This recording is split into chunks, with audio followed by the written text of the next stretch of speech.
The UN's Pact for the Future sounds all lovely and warm and collaborative. Who wouldn't want to think about the future and a harmless pact to help protect humanity, all with your best interests at heart? Call me a skeptic. I think we need to dig a little deeper into this. So this pact was announced on the first official day of the UN's Summit of the Future. Perhaps it is going to make all our lives better, or perhaps it marks a significant step towards a technocratic vision of global governance. The Summit of the Future, which in itself is a weirdly broad title because there wouldn't be much demand for a summit discussing what's just happened in the past, was held at the beginning of the 79th session of the annual UN General Assembly. This summit has been in the making since at least 2022. It's following repeated calls by UN Secretary General Antonio Guterres to accelerate the completion of Agenda 2030. These were the goals set out by the UN in 2015. Now, Agenda 2030 basically underpins everything that is happening in towns and cities all across the world. And once you understand that, much of life, even here in the UK, begins to make perfect sense at a time when it can feel that nothing makes any bloody sense. Agenda 2030 consists of 17 sustainability goals. So that means that elected and some not so elected politicians came together and agreed that if only every government in the world would adhere to these 2030 aims, some might say instructions, we could eradicate poverty, improve health and education, reduce inequality, tackle climate change, and so on. You might recognise the branding. It is everywhere, although you probably almost never consciously noticed it. It was included in the Euros football. It appeared at the Olympics. It is in every corporate handbook and on every website. Open your new mobile phone and there it is in the apps, even though you didn't ask for it. But of course, who wouldn't want to achieve these noble aims of eradicating poverty and so on? It all sounds so lovely and benign. You would be a very brave leader to stand up at a UN assembly and say, actually, I quite like poverty and inequality, or I don't like poverty and inequality, but I do also have an obligation to make decisions which help people who voted for me in my own country too. And that, above all these lofty global aims, will be foremost in my mind.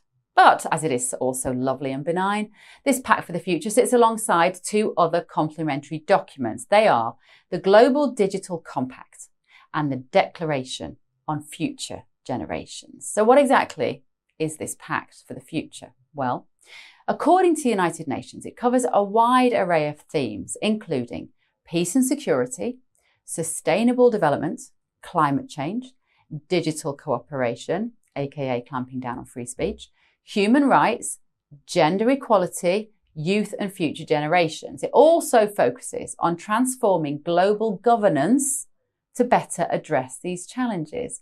Global governance, you say? Well, I didn't vote for anyone's Prime Minister but my own, and I certainly don't want one that is imposed upon me from another country. Have a look at a clip from the UN General Assembly where the Pact for the Future was adopted. The commitments embodied in the Pact and its annexes reflect the collective will of member states and must guide our actions and encourage us to promote international peace and security, invigorate implementation of the Sustainable Development Goals, foster just and inclusive societies, and ensure that technologies always serve the common good of humankind. We must move forward together in a spirit of solidarity and multilateral cooperation. As you can see, world leaders are, on the surface at least, committed to this vision. But it is not possible to achieve these utopian ideals without a deliberate, perhaps forceful, redistribution of food, goods, property, and rights. Just like good old-fashioned communism, the ambition for equal outcome for everyone always results in the very rich getting supremely richer, the very poor perhaps being lifted up a little, but the billions in the middle getting colder, poorer, hungrier, and enslaved within their digital prison. Just as communism was never really about equality, this new version, which is deceptively called stakeholder capitalism, is not about equality either. This is Klaus Schwab's "you will own nothing and you will be happy" mantra. No, you won't. You'll be miserable, you'll be weak, you'll be obedient, but hopefully sufficiently angry to try and break free. The UN's Agenda 2030 is all about control. Leaders lacking empathy are not troubled by reducing humanity to a mere data set upon which they can keep tabs. And at that point, we, the people, are nothing more than a commodity which can be monetized. Will the people of the world comply with this technocratic vision, or will we rebel? Can we even find a different way to function outside of a digital prison? The Pact for the Future and its complementary documents are on the surface designed to create a more interconnected and cooperative world. The Global Digital Compact claims to aspire to making the use of digital technologies more responsible and inclusive. Who wouldn't want that? They claim that they are concerned about digital privacy, cybersecurity, and the digital divide. But whenever governments try to control the behemoth that is the online world, every road leads to the suppression of free speech and the ludicrous idea that someone somewhere in a lavishly glazed office can decide what is factual information and what is misinformation. The Declaration on Future Generations cleverly ramps up the guilt. Who could possibly resist measures that would be required to protect the planet for their children and grandchildren? And yes, of course, we need to leave this world in a better state than when we found it. But this has all been decided on the publicly indisputable assumption that there is consensus on, for example, man-made climate change due to carbon emissions. Because 21st century challenges require 21st century solutions, frameworks that are networked and inclusive, and that draw on the expertise of all of humanity. I called for this summit because our world is heading off the rails, and we need tough decisions to get back on track. UN Secretary General Antonio Guterres has been a strong advocate for these initiatives. Let's hear what he had to say about the importance of these documents. Conflicts are raging and multiplying, from the Middle East to Ukraine and Sudan, with no end in sight. Our collective security system is threatened by geopolitical divides, nuclear posturing, and the development of new weapons and theaters of war.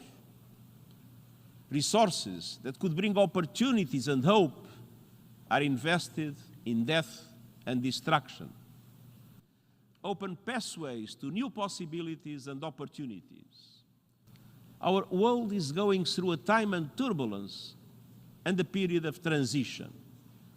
But we cannot wait for perfect conditions. We must take the first decisive steps towards updating and reforming international cooperation and make it more networked, more fair, and more inclusive now. And today, thanks to your efforts, we have. Excellencies, ladies and gentlemen, the Pact for the Future, the Global Digital Compact, and the Declaration on Future Generations open pathways to new possibilities and opportunities. Guterres emphasises the need for urgent action and global cooperation to address the challenges we face. The race is on to save the planet and possibly line the pockets of vested interests in captured regulatory bodies, made up of a very small group of experts, rather than through any democratic process. Thankfully, Agenda 2030 has already sparked debates and protests in various parts of the world, despite it getting almost no mentions in the Western, particularly the British mainstream media. The alternative social news media is awash with awareness. Millions of you are concerned about the potential loss of national sovereignty and also individual freedoms. Agenda 2030's commitment to homes being given to climate migrants will make small boat illegal migration look utterly trivial. This powerful technocracy might prioritise so-called efficiency. They might persuade countries to be responsible over issues such as cleaner seas, education for girls under otherwise medieval regimes, and even toilets in remote African villages. But it is so obvious in their literature, have a look, it's in your phone, it's in your apps, that the stuff which really excites them is not the expensive projects like dredging plastic from oceans or building toilets for Maasai tribes. It's the profitable stuff. It's the wind turbines. It's the solar farms currently being built on top of beautiful, natural, life-giving farms. It is surveillance on the streets. It's the highly profitable diversity and inclusion ticket, which perhaps contains a blatant contradiction between the UN's ambition to empower women and girls, but also heavily promote the trans ideology, which can steal spaces from those women and girls. We all need to become hyper-vigilant to the 2030 UN agenda. Its endgame is control. Where and when you travel, what you eat, who you can see, what you can say. But all is not lost. The Dutch farmers and the Canadian truckers showed what can be done when people come together, driven by the need to put individual freedoms first. The freedom to transact, to trade, to refuse an injection that they didn't want in the case of the truckers, even just to grow the food that the farmers want to grow in the way that they want to grow it. This sort of collective has immense power. Once a group of people with megalomaniacal drives and vested profit motives control the food, they control the people. So stay informed about these developments and understand their implications. Engage in discussions, ask questions, make your voice heard. Chat about it at the bus stop. Show your mate down the pub that this agenda is already hidden in their handset. Ask how they feel about the erosion of their freedom from a small number of power trippers eating canapes in Europe. There are many ways to get involved. Attend public forums, vote in elections, join advocacy groups, and stay active in your community. By participating in these processes, we can help ensure that our future is shaped by you, the people, which is exactly how it should be.